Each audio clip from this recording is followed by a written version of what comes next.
Graça e paz, queridos e queridas, né?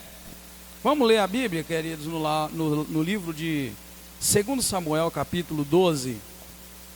Vamos ler 2 Samuel 12 e vamos então tirar algumas lições deste capítulo para a nossa vida. Nosso estudo da Bíblia Sagrada, se Deus quiser, vamos terminar lá para 2033, está chegando, né? Falta pouco. Diz assim: o Senhor enviou Natã a Davi. Entrando ele na presença de Davi, disse-lhe: havia numa cidade 2 homens, um rico e um pobre. O rico tinha ovelhas e gado em grande número, mas o pobre não tinha coisa nenhuma, senão uma pequena cordeira que comprara e criara, e que em sua casa crescera com seus filhos. Do seu bocado comia, do seu copo bebia, e dormia em seus braços. Ele a tinha como filha. Chegando um viajante ao homem rico, não quis este tomar das suas ovelhas e do gado para dar de comer ao viajante que viera a ele. Em vez disso, tomou a cordeira do pobre e a preparou para o homem que lhe havia chegado. Então o furor de Davi se acendeu contra aquele homem e disse a Natã: tão certo como vive o Senhor, digno de morte é o homem que fez isso. Pela cordeira restituirá quádruplo, porque fez tal coisa e não se compadeceu. Então disse Natã a Davi: tu és esse homem. Assim diz o Senhor, o Deus de Israel: eu te ungi rei sobre Israel, e eu te livrei das mãos de Saul. Dei-te a casa de teu senhor e as mulheres de teu senhor em teus braços. Também te dei a nação de Israel e de Judá. E se isto fosse pouco, te acrescentaria muito mais. Por que desprezaste a palavra do Senhor, fazendo o mal diante de seus olhos? A Urias o heteu mataste a espada, e a sua mulher tomaste por tua mulher. A ele mataste com a espada dos filhos de Amon. Agora, portanto, a espada jamais se apartará da tua família, porque me desprezaste e tomaste a mulher de Urias o heteu para ser tua mulher. Assim diz o Senhor: eu suscitarei da tua própria casa o mal contra ti, e tomarei tuas mulheres perante os teus olhos, e as darei a teu próximo, o qual se deitará com elas à plena luz do dia. Tu o fizeste em oculto, mas eu farei este negócio perante todo Israel à plena luz do dia. Então disse Davi a Natã: pequei contra o Senhor. Respondeu Natã: o Senhor perdoou o teu pecado, não morrerás. Como, porém, com este feito deste lugar a que os inimigos do Senhor blasfemem, o filho que lhe nasceu morrerá. Depois que Natã foi para sua casa, o Senhor feriu a criança que a mulher de Urias dera a Davi, e ela caiu gravemente enferma. Buscou Davi a Deus pela criança, jejuou, e recolhendo-se passava a noite toda prostrado em terra. Os anciãos da sua casa foram ter com ele para o levantar da terra, mas ele não quis e não comeu com eles. Ao 7º dia, a criança morreu. Temia os servos de Davi dizer-lhe que a criança era morta, porque pensavam: estando a criança ainda viva, lhe falávamos, mas não dava ouvidos a nossa voz. Como lhe diremos que a criança é morta? Ele, porém, ele poderá cometer um desatino. Viu Davi que os seus servos falavam baixo e entendeu que a criança era morta. Perguntou a seus servos: é morta a criança? Eles responderam: é morta. Então Davi se levantou da terra, depois de ter se lavado, ungido e trocado a roupa, entrou no templo do Senhor e adorou. Então foi para o seu palácio, e a seu pedido serviram-lhe pão, e ele comeu. Perguntaram-lhe seus servos: que é isso que fizeste? Pela criança viva jejuaste e choraste, mas depois que a criança morreu, te levantaste e comeste pão. Respondeu ele: vivendo ainda a criança, jejuei e chorei, porque pensava: quem sabe se o Senhor se compadecerá de mim, de modo que viva a criança? Agora, porém, que é morta, por que jejuaria eu? Poderia eu fazê-la voltar?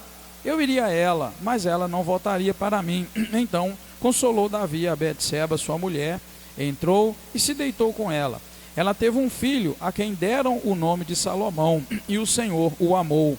e porque o Senhor o amou, mandou por intermédio do profeta Natã dar-lhe o nome de Jedidias. Entretanto, pelejou Joabe contra Rabá dos filhos de Amon e tomou a cidade real. Então mandou Joabe mensageiros a Davi, dizendo: pelejei contra Rabá e também tomei a cidade das águas. Ajunta agora o resto do povo, cerca a cidade e toma, para que eu não a tome e seja o meu nome aclamado sobre ela. Então ajuntou Davi todo o seu exército, marchou para Rabá, guerreou contra ela e a tomou. Tirou a coroa da cabeça do seu rei, cujo peso era de 1 talento de ouro, e havia nela pedras preciosas, e a colocaram na cabeça de Davi. Da cidade levou grande despojo. Trazendo os seus habitantes, colocou-os para trabalhar com serras, picaretas, machados de ferro e em fornos de tijolos. Assim fez com todas as cidades dos filhos de Amon. Depois voltou Davi e todo o povo para Jerusalém. Amém, queridos? Obrigado, Deus.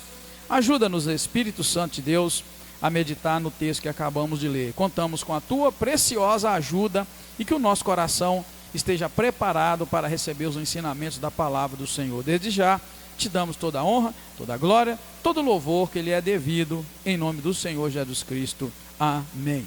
Pode sentar, queridos. O profeta Natã repreende Davi. Temos visto, irmãos, o dilema de Davi e o cume deste assunto, o pecado de Davi, no capítulo anterior. E logo hoje, logo em seguida, nós vamos ver Deus tratando daquela condição de pecado que Davi se meteu nela, que nós já falamos até bastante sobre ela, né? O profeta Natã então vai e repreende Davi pelo pecado que ele havia cometido. Alguns detalhes são importantes para nós nesse texto, irmãos. Um deles é que ao enviar Natã com o conto, vamos chamar assim, o conto ou uma parábola, né, de um rico e um pobre, Deus desperta em Davi o seu senso de juízo para então condená-lo logo em seguida. Porque o profeta não chega diretamente dizendo, por exemplo, assim diz o Senhor, você cometeu adultério, cometeu assassinato, e isso é ruim para você. Não, Deus não fala assim. Obrigado, viu, irmão? Deus, na verdade, manda o profeta até o rei Davi, e ali o profeta fala uma parábola, né, um conto de um homem rico e de um homem pobre. O homem rico tinha tinha muito gado, tinha muitas ovelhas, né, enquanto o pobre tinha uma única cordeirinha, uma única ovelha, que ele, na verdade, aqui está demonstrado o amor que esse homem tinha para essa ovelha. Na verdade, o texto deixa claro que a ovelha do homem pobre não era para abate, era um animal de estimação que dormia no colo dele, comia com ele, bebia, brincava com seus filhos. Então não era um animal para alimento, aquele animalzinho na parábola ali que o homem pobre tinha, era um animal de estimação. Então, quando Deus leva ele para falar deste rico que tinha muito, do pobre que só tinha cordeirinha, e quando o rico recebe uma visita, vai até a terra do pobre, pega a única cordeira que ele tinha, Deus usando Natã naquele momento, para poder despertar o senso de juízo, né, de julgar, na verdade, que o rei Davi tinha, para que logo depois o próprio rei desse a sua sentença. Eu, em algumas vezes, como pastor, quando eu tenho que tratar de pecado de alguém, eu mais de uma vez já fiz isso, e os irmãos da diretoria já estiveram comigo algumas vezes assim. Eu deixo que a própria pessoa dê a sua sentença diante de uma falha, um pecado, que exige, aliás, alguma disciplina da igreja. Por que é bom que a própria pessoa dê sua sentença? Porque com isso ela vai entender, ela vai compreender a seriedade daquilo que ela cometeu, e ela vai chegar à conclusão que é necessário um tratamento. E foi isso, na verdade, que aconteceu. A bem da verdade, também, a gente nota que o próprio profeta também usa dessa estratégia para facilitar a vida dele. Porque vamos ser sinceros, não é para qualquer homem, não é para qualquer mulher, não é para qualquer profeta chegar perto de um rei guerreiro e dizer a ele: olha, Deus me mostrou que você está em pecado, e aí é o seguinte, Deus vai tratar com você. Davi poderia levantar ali e mandar matá-lo ou matá-lo. Então, de certa forma, também a gente vê que é uma estratégia que Deus acaba usando, né? Mas na verdade, irmãos, o furor de Davi, quando ele escuta essa história, se acende, diz o versículo 5, de tal maneira que Davi determina que o homem rico tinha que morrer, ele é digno de morte, porque ele fez isso. Ele é digno de morte porque ele pegou a única ovelha do outro e matou. E então ele dá uma sentença fora de lógica, muito fora de lógica, deve morrer, né? E ainda fala assim, pela cordeira que ele, né, pegou, que ele roubou e matou, ele deve restituir quadruplicadamente, 4 vezes. Então eu cheguei a colocar aquilo ali, irmãos, que dentro da lei de Israel, que são muitas, são 613 leis que Deus deixou para o povo de Israel, elas ali divididas, dentro da lei, dizia que o ladrão não era para receber pena de morte. Então você vê que Davi estava fora da realidade, ele não estava nem atento ao que ele falava naquele momento. Vamos abrir a Bíblia nesse texto lá para a gente ler? Eu sei que você gosta de ler a Bíblia, Êxodo 22, 1, tá? Quem achar pode ler para nós, Êxodo 22, versículo 1. Você vai ver que ali está dizendo o que acontece quando alguém, né, pegar o animal do outro e tal. Êxodo 22, 1. Quem achou? Leia, por favor.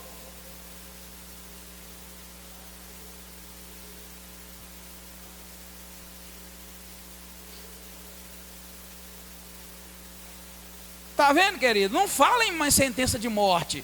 O homem roubou uma ovelha, né, lá, uma cordeira e tal, pegou e matou, dando no conto, né, no conto que Natan contou. Aqui está dizendo, se alguém furta, leis acerca da propriedade, tá, irmãos? São as 613 leis que eu disse que Israel tinha. No capítulo 22 de Êxodo 1 diz, se alguém furtar boi ou ovelha e abater ou vender, por um boi pagará 5 e pela ovelha 4. Então não fale em sentença de morte. O camarada roubou uma ovelha, ele não vai morrer, mas Davi rapidão diz lá que tem que morrer. Mas na verdade a gente vê que o ladrão não era para receber pena de morte, ele era para pagar 4 vezes mais a ovelha. Se fosse boi, por um boi ele pagaria 5, e se fosse ovelha, por uma ovelha ele pagaria 4. Então a sentença de Davi, sentença de morte, onde ele tirou aquilo? É incabível. A sentença certa é a que ele diz o seguinte, pela cordeira ele vai restituir quadruplicadamente. Só que Davi deu 2 sentenças, o homem tem que morrer e o homem tem que pagar 4 ovelhas. Esse morrer por conta dele, é o julgamento que ele fez por conta dele, né, irmãos? Mas o que acontece então? A Bíblia vai mostrar bem claro que quem deveria morrer era quem adulterasse e matasse. Ele que adulterou e que matou, a lei diz que deveria morrer, não quem roubasse uma ovelha. Eu quero que os irmãos prestem atenção, pena que a igreja não está lotada. Agora mesmo a irmã Terezinha me perguntou, brincou comigo, pastor, tem que comprar um relógio para esse povo por cada hora do culto. Eu peguei e falei, tia Terezinha, ninguém gosta de estudar a Bíblia não, o povo gosta de pregação que levanta, que pula.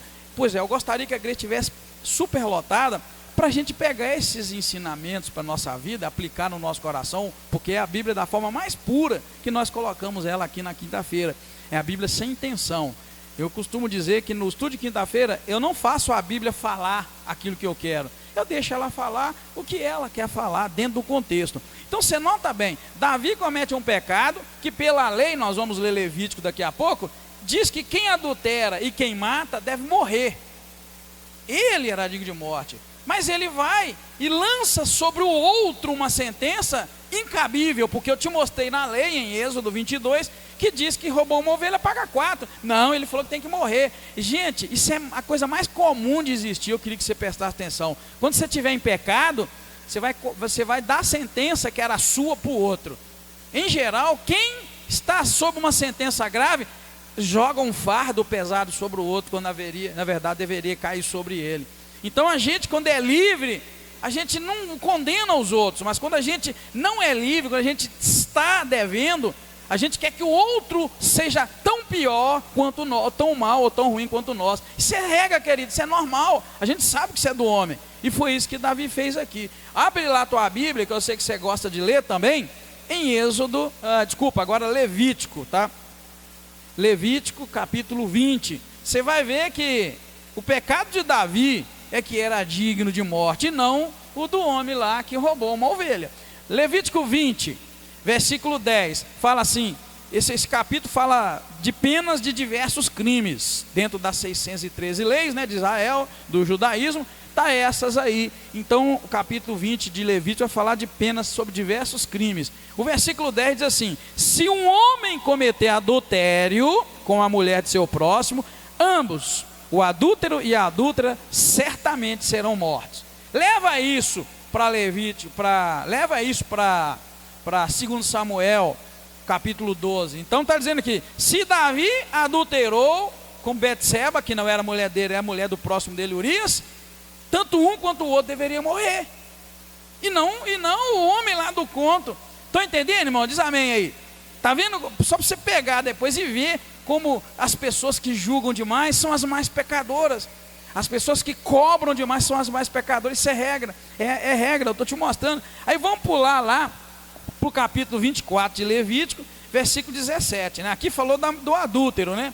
Agora vai do adúltero e da adúltera. Agora, capítulo 24, 17, vai dizer assim: quem matar alguém, certamente morrerá. Quem matar alguém, certamente será morto. Está vendo? Então Davi fechou.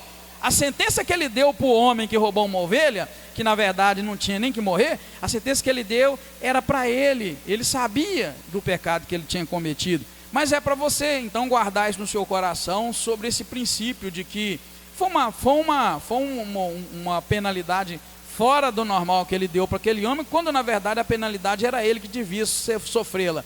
E quem adultera deveria morrer, e ele então deveria morrer, né? E esta é a pena, irmãos, que Deus dá, não para Davi, mas dá para a posteridade de Davi, mesmo depois de Davi ter se arrependido. Tanto que, quando Natã fala para ele, Davi toma uma atitude muito bonita que agrada ao Deus eterno. Quando Natã fala para ele que esse homem é você, está aí no versículo 7, Davi imediatamente reconhece que ele havia pecado. Quando ele diz: pequei contra o Senhor, aí o profeta já diz: mas o Senhor já te perdoou o teu pecado, então você não vai morrer. Deus livra Davi da morte, que ele era digno de morte, porque a lei dizia que o adúltero e a adúltera deveriam morrer. Então era ele e Betseba deveriam morrer, apesar que Betseba não fala que Betseba se ofereceu a ele, mas não deixa de ser um ato errado. E depois Davi mandou matar Urias, o marido dela. Então era pena de morte na certa. Mas Deus disse para ele: teu pecado foi perdoado, você não vai morrer. Mas aí Deus vai e diz assim: olha, a espada não vai sair da tua família. Eu quis trazer a minha Bíblia, que é em hebraico e em português, mas depois eu falei: vou trazer o livrão lá, eu vou ler, vai ter algumas diferenças. E eu risquei a minha Bíblia toda, eu risco a minha Bíblia toda. Essa está bem riscada com o que eu quero, né, comentar com vocês, e a outra não tinha. Mas na verdade na outra Bíblia não fala que a espada vai sair da tua família. O verso 10 aqui diz assim: agora portanto a espada jamais se apartará da tua família, porque me desprezaste. Mas na outra Bíblia, na tradução hebraica, que é uma tradução mais próxima do original, diz da tua casa. Então a família, a gente tem uma ideia de família, que família pode ser só o marido, a mulher e os filhos. A nossa ideia de família é até aí. Tanto que a gente tem uma ideia que quando a pessoa casa, ela vai constituir sua própria família, não é assim? A gente, lá no geral, a gente encerra o termo família dentro de pai, mãe e filhos. Porque quando aquele filho casa, a gente já considera que não é nossa família, está começando sua própria família. Só que a tradução original diz para sua casa, posteridade, ou seja, nunca mais vai sair de dentro da tua descendência, Davi, você está roubado. Por isso que eu digo que até hoje Israel sofre com a espada dentro da sua própria casa. Por quê? Por causa de um pecado de um homem que Deus amava muito, que Deus escolheu para ser de fato o rei que ia abençoar o povo dele, que ele escolheu. Estão entendendo, irmãos? Aqui a minha Bíblia fala família, mas a palavra lá no original é casa, para você entender que não é só que não é que Deus ia deixar que a espada permanecesse ali dentro da casa de Davi com suas esposas e seus filhos, e aí acabou. Não, é casa. Ia seguir essa maldição, vamos chamar assim, como consequência do pecado. Tem alguma tradução aí que fala casa? Versículo 10? Essa é a boa, tá? Essa que diz assim: agora portanto a espada jamais se apartará da tua casa, porque desprezaste e tomaste a mulher de Urias o heteu para ser tua mulher. Gente, existe uma questão muito séria nessa mulher que ele tomou para ele. Depois lá na frente a gente vai falar para vocês entenderem melhor, tá? É incrível como Deus não gosta que a gente pule na frente do tempo dele. Não que a gente possa, mas quando a gente apressa os planos, o projeto que Deus tem para a gente se dá mal. Depois nós vamos falar um pouquinho sobre isso, tá? Seguindo aí, irmãos, a gente vai ver então, né, já falei para você que Davi se arrepende. No versículo 13 ele diz: eu pequei contra o Senhor, né? E aí aí o Natan responde: olha, o Senhor já perdoou o teu pecado, você não vai morrer. Por que Deus disse que você não vai morrer? Já disse para vocês, porque a pena para adultério, a pena para assassinato era morrer, era a morte. Deus se compadeceu de Davi e disse: você não vai morrer. Mas foi quando o Senhor então disse que agora você vai sofrer, tua família vai sofrer, teus filhos vão sofrer. Você pegou a mulher de Urias escondido, tá bem, agora eu vou entregar a tua mulher para o teu próximo à luz do dia. Você fez escondido, então agora você vai ver tua mulher sendo dada a outro homem à luz do dia. Então Deus faz justiça de acordo com o seu modo, colocando para nós muito claro, irmãos, que se a gente comete pecado escondido, prepara, que um dia isso tudo vai aparecer. Nada fica oculto aos olhos do Senhor. É o que Deus está deixando aqui bem claro para nós, né? Davi deu lugar, na verdade, irmãos, para que o pecado de Davi deu lugar para que as pessoas blasfemassem de Deus. Quando a gente peca, eu queria que você prestasse bem atenção nisso. Quando a gente peca, a gente pensa que só nós estamos envolvidos. Então, seu adultério, seu roubo, seu mito, o que tem de crente mentiroso nessa igreja e em outras, a gente só pensa assim: se eu peco é problema meu. Não é, querido.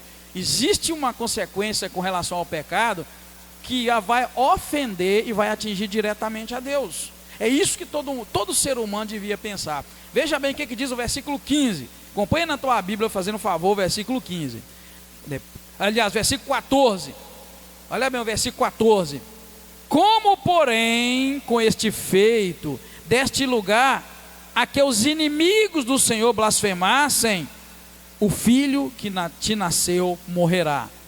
Natan continua dizendo da parte de Deus para Davi: olha, depois que Davi falou: eu pequei contra o Senhor, aí Natan responde no versículo 13: o Senhor perdoou o teu pecado, não morrerá. Aí o versículo 14, Natan continua: porém, porque com este feito que você fez, qual feito? Pegou a mulher do próximo, adulterou com ela, engravidou ela e mandou matar a mulher o marido do homem ainda, da mulher. Então, porque você fez isso tudo, você deu lugar para que os inimigos do Senhor blasfemassem do Senhor.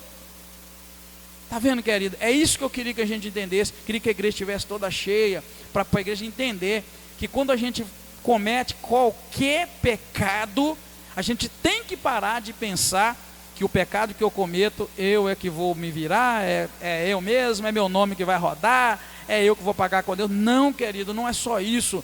Quando a gente peca, o versículo 14 está dizendo isso, a gente dá lugar para que os inimigos de Deus blasfemem de Deus. Então a gente arruma uma encrenca muito grande com Deus. Cada vergonha, cada pecado meu dá lugar para que as pessoas blasfemem de Deus.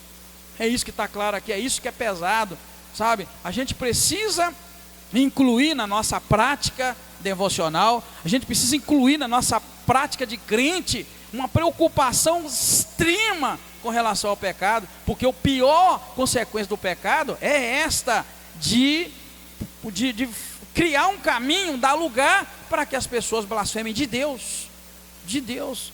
Já imaginou tanto que a gente escuta falando de líderes religiosos e imorais e mais não sei o quê? A mesma coisa acontece comigo, qualquer um de nós, irmãos, que estamos aqui, não damos evidência, mas a gente peca e aí abre lugar para que eles vão blasfemar do nome do Senhor. Porque quando eu peco, eu escandalizo, eu estou escandalizando o nome de Deus. Olha lá, o que crente faz. Quantas vezes eu já ouvi: eu não vou para a igreja porque você está doido, olha o tanto de coisa que a gente escuta aí. Eu baixo a minha cabeça, como dizia lá os antigos, enfio o rabo entre as pernas e vou chorar, porque eu não fiz isso, mas o nome do Senhor foi envergonhado e foi blasfemado. Então a gente precisa, irmãos, pensar nisso. Comprar e pagar, moral, ética, enfim, tudo que é pecado. Eu procurei lá a lista de 52 pecados que a gente tem no discipulado, mas eu não encontrei. Eu sei que aqui na igreja tem, mas eu não pude vir aqui para pegar. para os irmãos terem uma noção, querido, a Bíblia é cheia de direcionamentos com o que é pecado, e toda vez que eu pratico um pecado desse, eu tenho que pensar no nome do Senhor sendo blasfemado. E aqui Davi sofreu, ele pediu perdão e Deus, te perdoei, você não vai morrer, mas porque você deu lugar para que o meu nome seja blasfemado no meio dos povos, saiba que o teu filho vai morrer. Sabe, querido, quantos filhos têm morrido, quantos filhos têm sofrido, quantas pessoas têm sofrido por causa do meu pecado e do seu pecado. Isso aqui, isso é consequência do pecado. Por isso que eu disse que a igreja deveria estar cheia, porque a gente precisa ouvir sobre as consequências do pecado também com relação a Deus, porque a gente preocupa às vezes com o pecado com relação a mim. Eu não vou pecar porque pode acontecer isso comigo. Não, querido, você tem que pensar assim: eu não posso pecar, porque se eu pecar, estarei dando lugar para que os inimigos de Deus blasfemem de Deus. Sabe o que é isso? Isso é amor ao Senhor. Isso é amor. Se eu não peco, porque eu não quero que os teus inimigos blasfemem do Senhor. Se eu não falo mentira, porque eu não quero me envolver em mentira, para que o nome do Senhor não seja blasfemado. Isso aí é adoração, querido. Isso é pensar de fato como um servo de Deus, um crente, que entende que pior do que queimar no inferno é envergonhar o nome daquele, irmãos, que não tem motivo para ser envergonhado, que é o nome de Deus. Mas não é isso que a gente vê, porque as pessoas hoje pensam que pecado, sei lá, nem sei se as pessoas pensam em pecado, mas eu queria te chamar a atenção, eu queria que você marcasse isso, lesse em casa direitinho, para você notar, tá? Aí o que acontece, irmãos? Aí depois então, que tudo isso acontece, Natã vai para sua casa, e Davi vai buscar, na verdade, a cura para a criança que Deus disse que ia morrer. Primeiro o profeta diz: o filho que nasceu vai morrer, porque você, com essa atitude, deu lugar para que os inimigos de Deus blasfemem de mim. Ok, verso 14. Natã vai para sua casa, e Davi e Urias também vai para o outro lado, e a criança cai doente, enferma, gravemente enferma. Aí Davi, irmãos, começa a jejuar, recolheu-se, passou a noite deitado no chão, prostrado, pedindo a Deus que a criança não morresse. Davi tentou mudar o julgamento de Deus, o juízo de Deus, porque estava atingindo uma criança que aparentemente era inocente, não tinha nada a ver. A criança foi fruto de um adultério, ela não escolheu para nascer daquela forma, mas a criança morreu. Então quando você vê uma criancinha morta, não estou dizendo que todas as crianças que morrem é porque isso é punição de Deus ou tal, eu não quero. Eu só quero que você, quando vê uma criança morta, não se desespere e comece a pensar: Deus sabe o que Ele está fazendo. Amém, queridos? Toda a glória e toda a honra seja dada a Ele, porque Davi nos ensina isso aqui nesse capítulo também, querido. Davi nos ensina que a gente deve adorá-lo na dor e na saúde, na perda e na hora que ganha, porque aqui a Bíblia vai dizer que quando ele se dá conta que o menino morreu logo na frente, ele viu que não tinha jeito, não ia conseguir ganhar a criança mesmo. É o que eu coloquei ali, ó. Com a morte da criança, Davi encerra seu luto antecipado. Por que luto antecipado? Porque é uma pessoa que se prostra em terra, jejua, recolhe-se, não quer pão, não quer tomar vinho, não quer água, não quer alegria, não quer nada. Ele está se humilhando, se abatendo em prol de algo que ele estava querendo, que era que Deus mudasse o seu coração e não deixasse que a criança morresse. Ele estava de luta antecipadamente, e na hora que a criança morre, que ele sabe, ele pega e larga o luto. Isso é uma boa lição para nós, que pensamos que o luto é para a gente ficar sofrendo. O luto, irmãos, ele tem que ter um sentido para nós, e ao mesmo tempo a gente tem que compreender o que está acontecendo por outro lado. Você permanecer no luto é como se você não estivesse aceitando aquilo que Deus fez. E Davi não estava aceitando que Deus falou: o menino vai morrer. Então ele foi para o luto, ele foi para a luta, ele foi para a busca, e ele se abateu. Na hora que a criança morreu, ele viu, não tem jeito, ele foi e abandonou tudo, tomou banho, trocou de roupa e procurou um jeito de comer, se alegrou. Todo mundo assustou e perguntou: que isso está acontecendo, rei? Enquanto a criança estava assim, você estava desesperado, agora a criança morreu, você ficou assim? Ele vai e responde no versículo 22, vivendo ainda a criança, jejuei, chorei, porque pensava: quem sabe se o Senhor se compadecerá de mim, de modo que a criança vive. Agora, porém, que a criança é morta, por que eu ia jejuar? Poderia eu trazê-la de volta?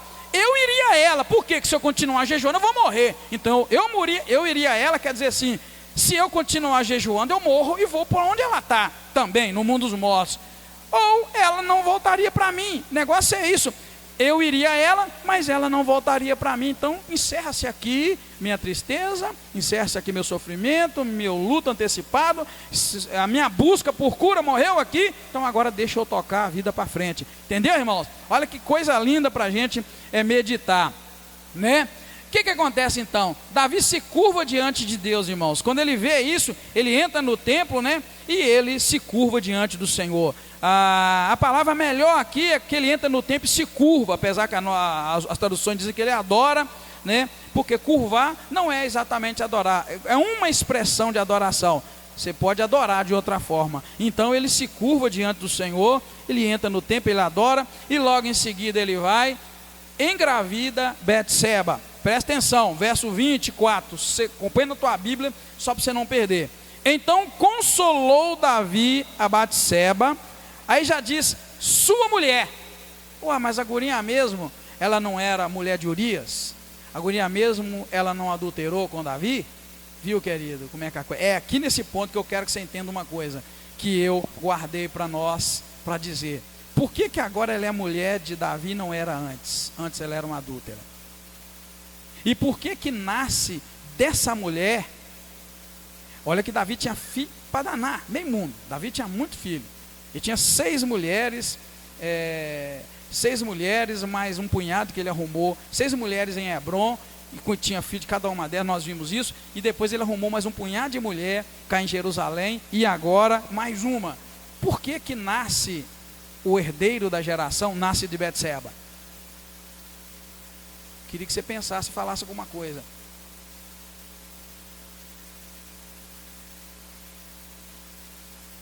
Não podia, ou podia nascer de um adultério ou de uma adúltera? Para e pensa, o que é que você pensa? Esse estudo é para pensar. Porque aqui diz, então consolou Davi a Betseba. Consolou por quê?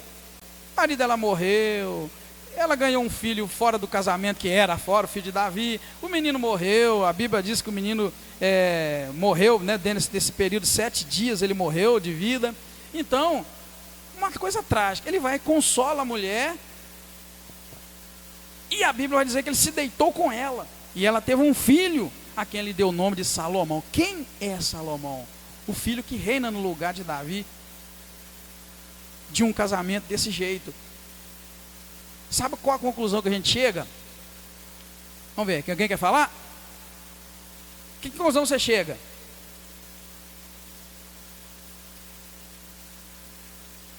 Vocês estão entendendo, não tem? Ele tinha um punhado de mulher que ele já era casado. Ele vai, rouba uma mulher casada, engravida ela, mata o marido dela. Deus vai e condena ele por isso, fala que a espada vai ser da casa dele mais. Aí ele vai agora já casa com ela, porque agora está a Bíblia dizendo, tomou como mulher, como esposa. Agora é tudo bonitinho, dentro dos princípios. E ele vai engravida a mulher e nasce Salomão, aquele que ia reinar no lugar dele. Mas nasceu o filho que ia reinar de um relacionamento desse. Sim, Deus perdoou ele. Mas é próprio de Deus fazer isso? Era o princípio em Israel fazer isso? É isso que eu quero que você entenda. Sabe o que fica nítido aqui? Vou falar uma coisa pesada para você, porque o coração de Deus pensa de uma forma, a gente de outra. Certamente Batseba seria a mulher de Davi, mas não naquele momento e nem daquela forma que ele mandou até matar o marido dela. Ele simplesmente apressou um processo que Deus já tinha no coração dele. A única explicação para isso, para Deus escolher a linhagem passar por ali, é essa. Porque os outros casamentos de Davi, pelo menos, né, os primeiros lá, foi tudo dentro de um propósito. Não era mulher de homem nenhum, não era fruto de adultério, não era fruto de nada. Querido, fica muito claro que para nascer o filho ali da herança, o filho que herdaria o trono, tinha que ter um propósito de Deus. A única coisa que Davi fez foi apressar as coisas. Aí, se você quiser buscar uma confirmação para isso, é só você dar uma olhadinha na própria Bíblia. Abraão, por exemplo, viu a confusão que Abraão arrumou com relação a filho? Lembra ou não lembra?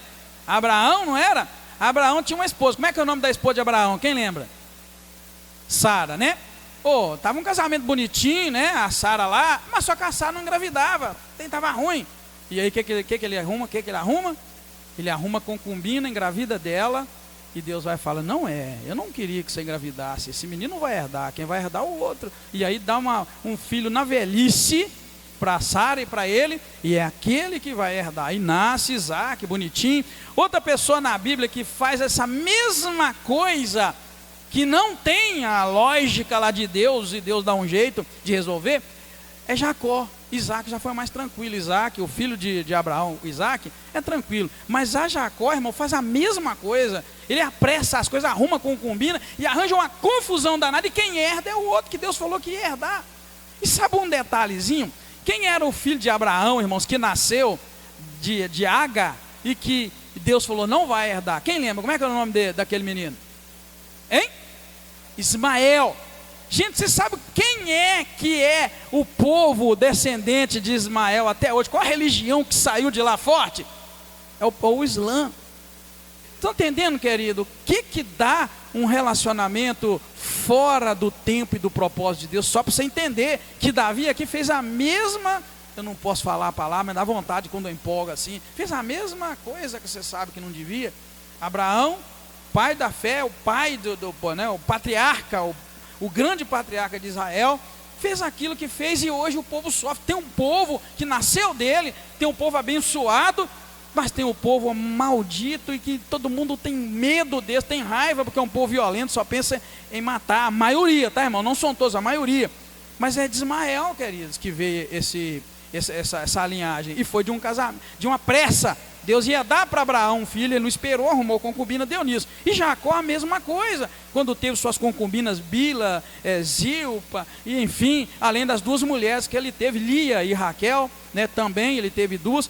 Pessoas que não souberam esperar em Deus, confiaram em Deus, mas na verdade, quando viu as ameaças, a possibilidade, a idade chegando, muito velho, nem tinha filho, deu um jeitinho, e que Deus não precisa de jeitinho, tá, irmãos? Então a gente vê que é isso que acontece nesse momento aqui que eu queria deixar claro para você. Se curva diante de Deus, engravida a mulher, nasce um filho.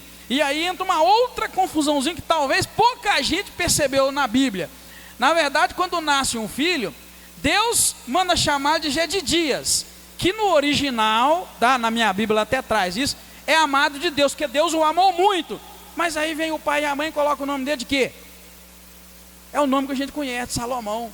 É um detalhe, irmãos, que às vezes ele nem considera. Eu quero até estudar isso mais, para um dia fazer um estudo sobre isso. Acompanhe a leitura do 24, 25, 26, para você ver, olha.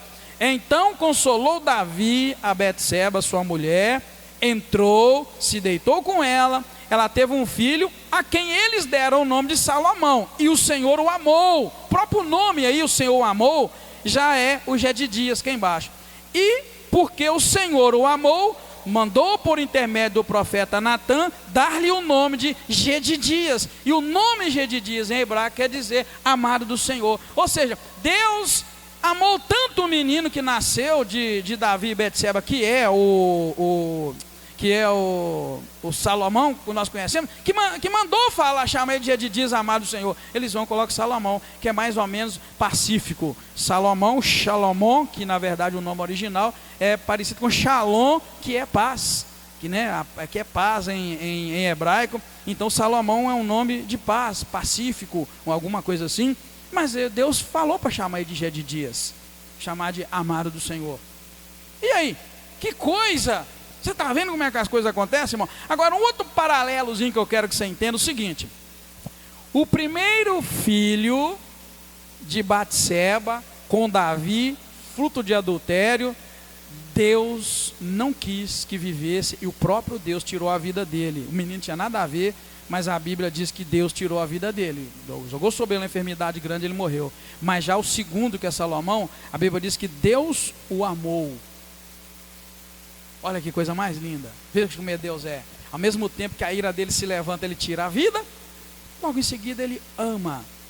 Isso é para a gente conhecer Deus. Eu falei para você que a gente conhece Deus, irmãos, através da forma de Deus agir é que a gente conhece Deus. Então você precisa ver como é que Deus age. Deus rejeitou o primeiro e tirou a vida dele. Mas já o segundo, que é Salomão, a Bíblia diz que ele amou tanto que mandou colocar o nome dele amado do Senhor, G de Dias. No entanto, prevaleceu, né, até os dias de hoje, rei Salomão, né? E logo em seguida, a Bíblia vai terminar dizendo que depois dessas coisas, né, o Israel foi pelejar, pelejou contra muitos povos. Joabe manda chamar Davi para que ele montasse um exército e fosse em Rabá e lutasse lá, porque a cidade já está praticamente vencida, e se ele vencesse, era o nome dele que seria aclamado na cidade, e Davi foi para que o nome dele que fosse aclamado ali, e assim encerra, né, o capítulo 12, mostrando Davi de volta para a guerra. Lembra-se que no capítulo 11, Davi não foi para a guerra, o lugar dele era lá.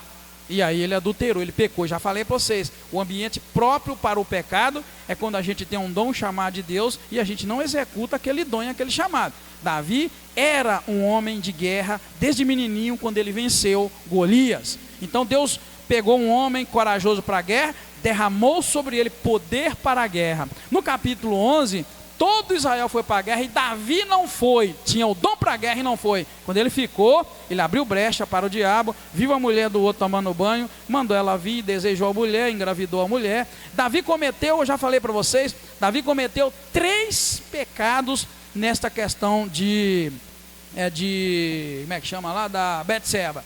Ele cobiçou Betseba, né? Ele adulterou com ela, ele matou o marido dela. 3 pecados que estão bem claros lá na Bíblia Sagrada, 6º, 7º e o 10º mandamento. Ele descumpriu aquilo, né? E aí Deus vem e dá sobre ele agora também um julgamento triplo, porque na verdade Deus vai dizer que haveria derramamento de sangue dentro da família dele, que a própria família dele ia levantar o mal contra ele, e que as esposas dele seriam dadas, de Davi seria dada para outros homens. Então Deus dá para ele castigo triplo. Talvez seja, né? Porque pecou em 3 áreas que a lei dizia que não devia: cobiçar a mulher do próximo, matar e adulterar. Ele fez as 3 coisas, Deus vai e derrama sobre ele um julgamento pesado, na verdade, bastante pesado. Porque se ele tivesse morrido, pronto, passou Davi. Mas como Davi não morreu, ele viu todas essas coisas acontecendo com ele. Logo lá na frente nós vamos ver, por exemplo, Absalão. Né? Absalão se levanta contra ele, né? Absalão mata os amonitas, e vira uma confusão, e a espada não vai sair da casa dele, e o adultério, o incesto vai acontecer, todas essas coisas. Mas aí a gente vê Davi fazendo o que ele devia, volta para a guerra, né? Então o capítulo 11 para cá mostra várias situações. Davi não vai à guerra, Davi peca. Capítulo 12 agora ele é punido, mas ao mesmo tempo ele se arrepende, Deus dá a sua sentença, ele vai, se arrepende, adora ao Senhor, pega a esposa dele, coabita com ela, tem um filho, e aí ele vai para a guerra, que era o lugar, né, que ele sempre deveria estar, e não à toa, né, passeando como ele estava lá. Amém? Nós podemos concluir, irmãos, que mesmo o pecado perdoado tem suas consequências na vida do pecador. Nada fica escondido aos olhos do Senhor. Por isso, o melhor mesmo é não pecar. Por isso que eu falei para vocês, pense no pecado como uma motivação para que os inimigos de Deus zombem e blasfemem de Deus. Se você pensar assim, você vai ter muita força para não pecar, porque Deus vai te ajudar a não pecar. Mas enquanto você pensa, é só um prazerzinho, é só um golezinho e tal, é só isso, é só aquilo, não. Pensa no pecado assim, qual motivo eu estou dando para as pessoas adorarem a Deus ou envergonharem a Deus, ou blasfemarem de Deus? Se a gente fizer assim, querido, vai mudar o rumo. Por isso que eu concluo que o pecado de Davi, mesmo perdoado, trouxe consequências para a vida dele e para a família dele, para o resto da vida. Então, se você ama o teu filho, se ama a tua filha, se ama o teu esposo, não deixe que os seus filhos sofram consequências por causa do teu pecado. Porque Davi perdoou, Deus perdoou Davi. Mas ele disse, não vai sair espada da tua casa, tá? A tua própria família vai trazer o mal sobre você, teus próprios filhos aí, teus descendentes, e a tua mulher, as tuas mulheres serão levadas por outros à luz do dia, porque você fez escondido, vou fazer às claras. Então assim, teve as consequências mesmo ele perdoado, e nada fica escondido aos olhos do Senhor. E eu digo, melhor é não pecar, porque se pecar, vai ter alguma consequência. Amém, queridos? Para concluir, vamos só ler ali o Tiago, capítulo 1, que ele vai falar. Eu costumo dizer que isso aí é o caminho do pecado, é o processo do pecado. Eu digo assim, porque ali fala como é que o pecado acontece. Ali tem toda a linha, né, o caminho do pecado. Tiago, capítulo 1, do versículo 12 até o 16. Todos encontraram? Tiago 1, 12, 16? Diz assim: bem-aventurado o homem que suporta a provação, porque depois de ter passado na prova, receberá a coroa da vida, que o Senhor prometeu aos que o amam. Ninguém, ao ser tentado, diga, sou tentado por Deus, porque Deus não pode ser tentado pelo mal, e Ele não tenta ninguém. Cada um, porém, é tentado por sua própria cobiça, quando esta o atrai e o seduz. Depois, havendo esse desejo concebido, dá à luz o pecado, e o pecado, sendo consumado, gera a morte. Não vos enganeis, meus amados irmãos. Esse aí mostra para nós exatamente o passo a passo até o pecado. Ninguém que peca pode dizer que pecou porque Deus o tentou. Está dizendo que Deus não tenta ninguém. Mas diz também que cada um é tentado quando é atraído por sua própria cobiça. Eu gosto de algo, eu desejo algo, dou lugar àquilo na minha mente, vou pensando, vou rodeando, aí aquilo me atrai e me seduz. E o versículo 15 diz que, havendo esse desejo concebido, aí vai dar a luz ao pecado, e o pecado sendo consumado gera a morte. Esse é o caminho pelo qual o pecado se consome na nossa vida. Ou seja, é fácil você nunca pecar. Sabe quando é que você nunca vai pecar? Quando você começar a olhar esse caminho do pecado. É aquilo que você gosta, é aquilo que te chama atenção, é aquilo que te atrai, é aquilo, o diabo vai usar aquilo. Eu já disse aqui na igreja, foi assim com Eva. Você já notou que o pecado lá de Eva foi usado os sentidos de Eva? Eva viu, né, com os olhos, depois o paladar, ela pôs na boca e viu que era boa mesmo, depois levou para o marido foi e comeu. Sentido, querido, paladar, desejo, coisa boa, coisa que atrai. É assim que funciona. Os nossos sentidos, já falei aqui, eles são as janelas para o mundo. Os sentidos é o meio que eu tenho contato com o mundo. Tem gente aí que está dando Covid e está perdendo pelo menos 2 dos sentidos, que é a porta para o mundo. Quais os 2 sentidos que boa parte das pessoas estão perdendo, depois recupera? Quais são 2 sentidos, porta para o mundo, que estão perdendo? Pode falar alto. Paladar ou olfato. O que me faz comunicar com os cheiros no mundo é o olfato. Cortou ele, não tem cheiro bom, não tem cheiro ruim, nem nada.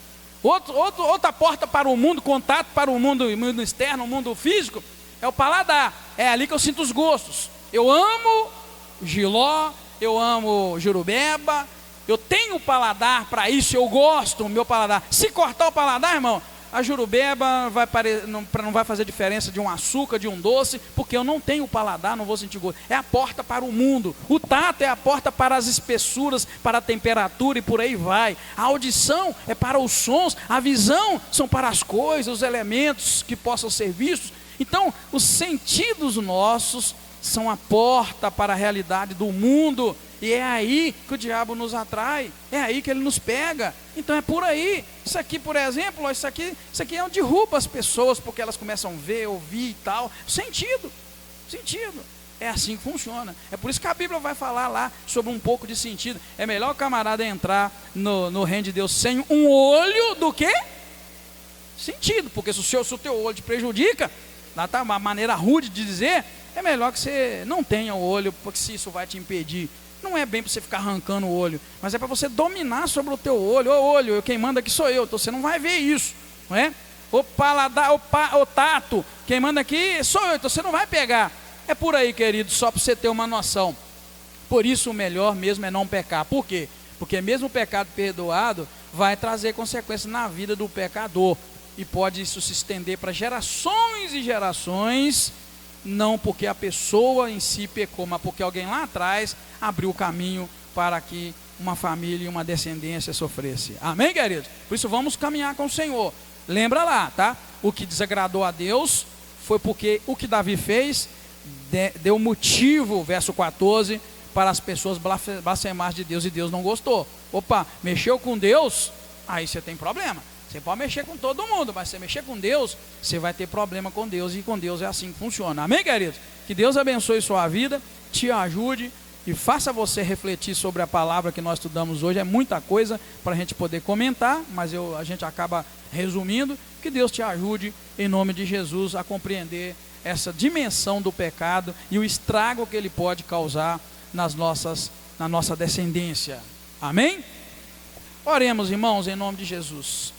Deus, muito obrigado. Mais uma vez, te agradecemos, te bendizemos pelo teu cuidado e pedimos que o Senhor tenha misericórdia de nós, ó Pai. Assim como nós já convocamos a igreja, o Senhor possa dar a tua palavra, a ordem, para que a pandemia de Covid, de coronavírus, chega no fim, Senhor, para a glória do teu nome, é o que nós te pedimos.